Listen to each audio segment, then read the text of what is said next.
Hello दोस्तों, आज हम बात करेंगे असिस्टेंट सेफ्टी ऑफिसर की रिस्पॉन्सिबिलिटी के बारे में। हम जब भी कमेंट्स वगैरह पढ़ते रहते हैं तो उसमें बहुत सारा कमेंट आता है कि असिस्टेंट सेफ्टी ऑफिसर की क्या रिस्पॉन्सिबिलिटी होती है साइट पे, उसको क्या काम दिया जाता है और क्या क्या काम करना पड़ता है। तो इस वीडियो में हम वही बात करेंगे और बहुत सारी कंपनी में अभी असिस्टेंट सेफ्टी ऑफिसर की रिक्वायरमेंट भी आती है। तो हमें लगता है कि सब उस रिक्वायरमेंट को ही देख के इस पर कमेंट करते रहते हैं कि उसकी रिस्पॉन्सिबिलिटी क्या होती है। तो असिस्टेंट सेफ्टी ऑफिसर में क्या होता है ना, असिस्टेंट सेफ्टी ऑफिसर और सेफ्टी ऑफिसर एक ही जगह काम करते हैं, एक ही लोकेशन पे काम करते हैं। ठीक है, आपको सब ये ध्यान में रखना है। इंटरव्यू जो होगा सेम इंटरव्यू आपका रहेगा, जो एक सेफ्टी ऑफिसर की इंटरव्यू होती है सेम इंटरव्यू वैसा ही आपका होगा। असिस्टेंट सेफ्टी ऑफिसर की सैलरी थोड़ी सी कम होती है और सेफ्टी ऑफिसर का उससे थोड़ा सा ज़्यादा सैलरी होता है। बहुत सारी कंपनी में क्या है ना, ऐसी ऐसी कंपनी यहाँ पे उसके पास मैन पावर बहुत ज़्यादा होता है, तो वहाँ पे सेफ्टी ऑफिसर की रिक्वायरमेंट क्या है ना ज़्यादा होती है। यहाँ पे गल्फ में क्या है 20:1 का फॉलो किया जाता है कि 20 अगर जो आपके पास मैन पावर है तो 20 पे एक सेफ्टी ऑफिसर हमको चाहिए। तो कितना भी कुछ करने पे अगर 100-150 होता है तो 5 और 6 सेफ्टी ऑफिसर वहाँ पे कंपनी को एकदम 100% रिक्वायरमेंट होती ही है।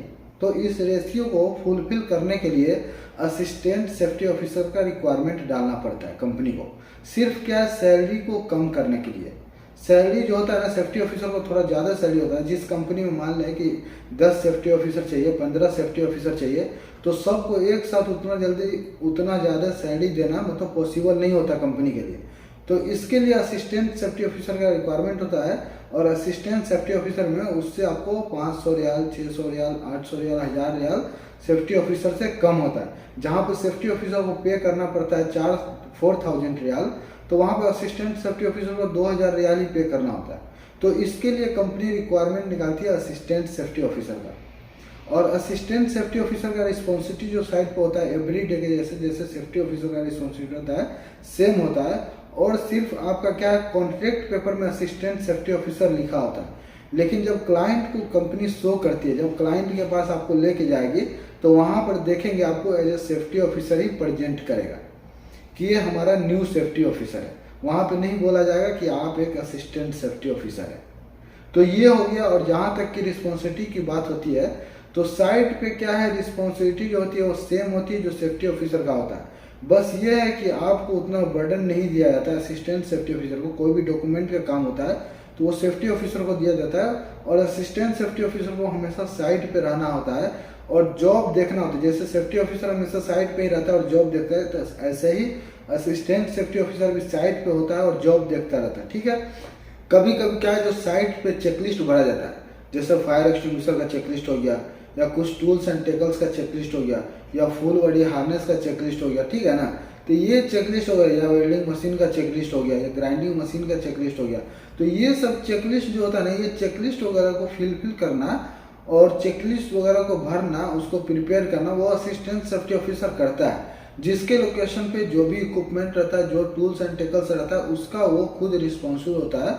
उसको चेकलिस्ट दिया जाता है, सब साइट पे जाके उसको चेक करता है और चेकलिस्ट में यस में जो भी क्राइटेरिया पूरा हो रहा है तो यस करते हैं, जो क्राइटेरिया चेकलिस्ट का पूरा नहीं होता है उसको नो कर देते हैं। तो वो उसकी रिस्पॉन्सिबिलिटी होती है। और टीबीटी देना एक सेफ्टी ऑफिसर का भी जॉब होता है, एक असिस्टेंट सेफ्टी ऑफिसर का भी जॉब होता है। कोई भी जॉब अगर चल रहा है, लिफ्टिंग जॉब है, तो वहाँ पे सेफ्टी ऑफिसर भी खड़े होता है और असिस्टेंट सेफ्टी ऑफिसर भी साइड पे ही खड़ा होता है। तो ये रिस्पॉन्सिबिलिटी जो जॉब की रिस्पॉन्सिबिलिटी है वो दोनों में कॉमन होता है। सिर्फ वो असिस्टेंट सेफ्टी ऑफिसर सैलरी के लिए उसको रखा जाता है और साइड पे मतलब ज़्यादा कुछ उससे ज़्यादा कुछ बड़ा काम होता है तो वहाँ पे सेफ्टी ऑफिसर को प्रेजेंट किया जाता है, क्योंकि कॉन्ट्रैक्टर को पता होता है कि इसको हम एज ए सेफ्टी ऑफिसर मतलब as a assistant safety officer लाए हैं, तो इसके लिए आपको क्या ज़्यादा बर्डन नहीं देता है। तो ये एक असिस्टेंट सेफ्टी ऑफिसर की रिक्वायरमेंट होती है साइट पे।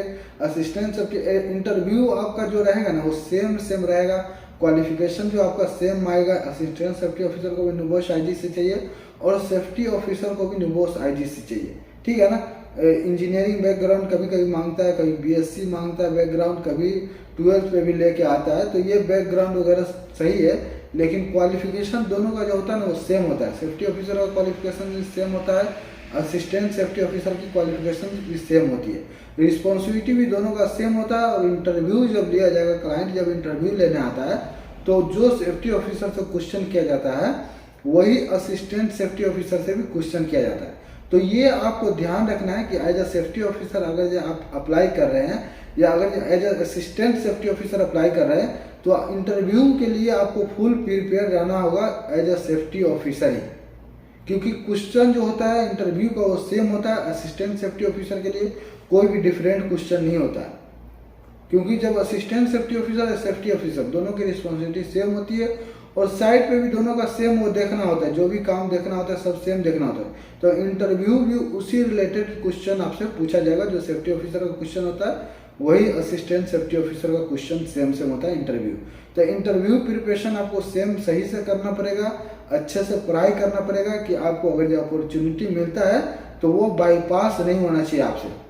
ठीक है, ये वीडियो अगर अच्छा लगा हो असिस्टेंट सेफ्टी ऑफिसर के ऊपर में तो वीडियो को लाइक कीजिए और चैनल को सब्सक्राइब कीजिए कि हम और भी सेफ्टी का अच्छे वीडियो हम आपको देते हैं। Thank you.